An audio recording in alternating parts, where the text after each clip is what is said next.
بسم الله والصلاة والسلام على رسول الله. اللهم لا علم لنا إلا ما علمتنا إنك أنت العليم الحكيم.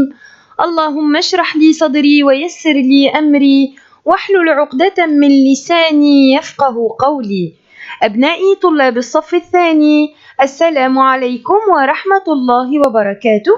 نلتقي مجددا في درس مسجل جديد في مجال الآداب والأخلاق الإسلامية، وعنوان درسنا لهذا اليوم آداب الطعام والشراب. أهداف درسنا لهذه الحصة: أولا أن نوضح آداب الطعام والشراب، ثانيا أن نقرأ دعاء الطعام والشراب. مستعدون؟ هيا إذن فلنتوكل على الله. ردد بني معي هذه الأنشودة واستمع إليها من خلال هذا الرابط. آداب الطعام والشراب.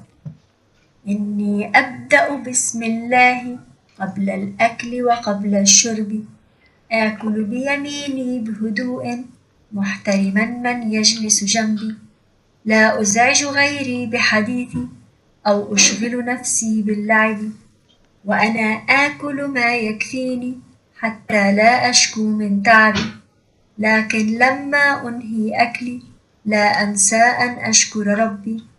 الله المنعم يرزقني فأرى نورا يملأ دربي.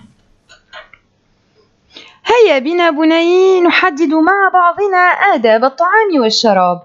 أولا أغسل يدي قبل الأكل جيدا، آكل بيدي اليمنى، أقول عند الأكل بسم الله، وعند الانتهاء من الأكل أقول الحمد لله.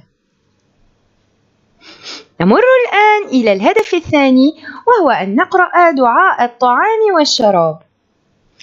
افتح بني هذا الرابط لتشاهد هذا الفيديو الذي سيخبرنا عن دعاء الطعام والشراب.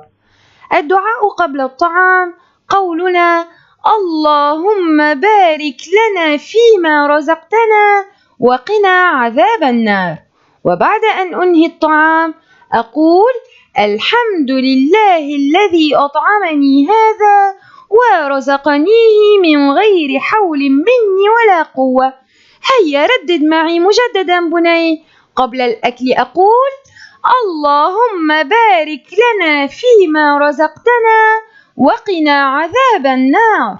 وبعد الانتهاء من الأكل أقول: الحمد لله الذي أطعمني هذا ورزقني من غير حول مني ولا قوة. نمر الآن إلى النشاط.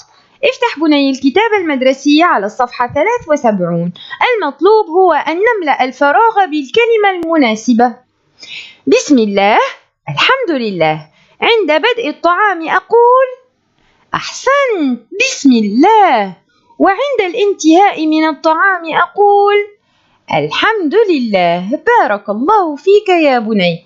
وبهذا نكون قد وصلنا لنهاية درسنا لهذا اليوم.